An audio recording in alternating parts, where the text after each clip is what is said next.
중국 우한에서 시작되어 우한폐렴이라 불리던 코비드-19, 우리나라 명칭으로는 코로나19가 벌써 반년을 전 세계를 팬데믹으로 빠뜨렸습니다. 그런 가운데 WHO의 대응과 정보력을 포함한 모든 능력적인 부분에서 한국의 질본보다 못하다는 전 세계의 맹비난을 받고 있습니다. 처음 코로나가 창궐했을 당시를 살펴보면 WHO에 가장 많은 돈을 지원하고 있는 미국, 중국, 일본이 뒤에 있었기 때문에 쉽게 중국을 비난하거나 올바른 정보를 제공하지 못했었는데요. 심지어 중국은 잘 대처하고 있다며 중국을 옹호하기 바빴습니다.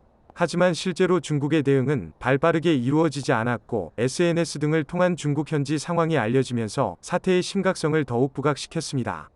하지만 그럼에도 불구하고 WHO는 사태의 각성보다는 중국을 계속해서 지지하고 옹호했습니다.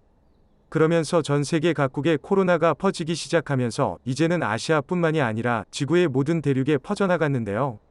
그때까지만 하더라도 유럽 대륙이나 아메리카 대륙에는 코로나가 전파되기 전이라 아시아인들에 대한 차별과 편견으로 가득 찼습니다.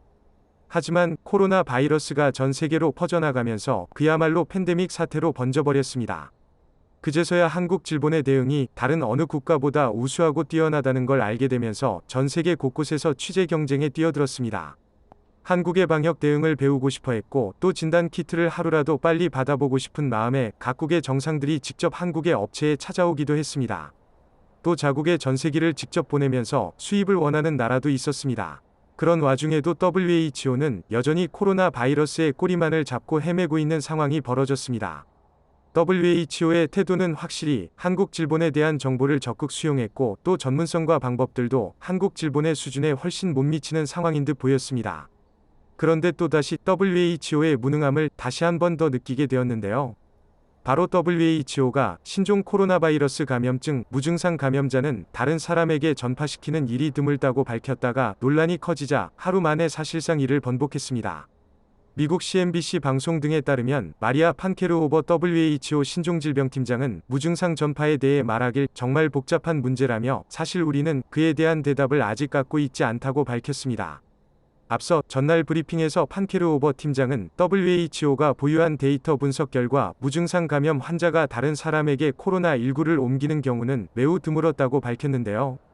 그러나 이 같은 발언 이후 무증상자 감염을 막기 위해 사회적 거리두기와 마스크 착용 등의 지침을 당부해온 각국 보건당국에서는 혼란스럽다는 반응과 함께 WHO에 대한 비난이 쏟아졌습니다.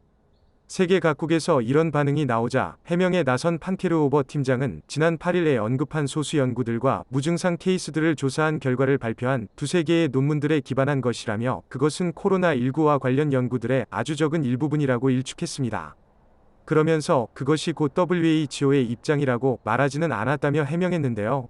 또 일각에서는 전 세계적으로 전염의 약 40%가 무증상 감염자에 따른 것일 수 있다고 하지만 이는 연구 모델에 따라 나온 결과라 전날 WHO 브리핑에서 이런 내용을 포함하지 않았다는 주장도 있었습니다. 그러면서 WHO의 판케르오버 팀장은 전염의 대부분은 유증상자에서 비롯되지만 무증상자 전염도 일부 있다고 밝혔습니다.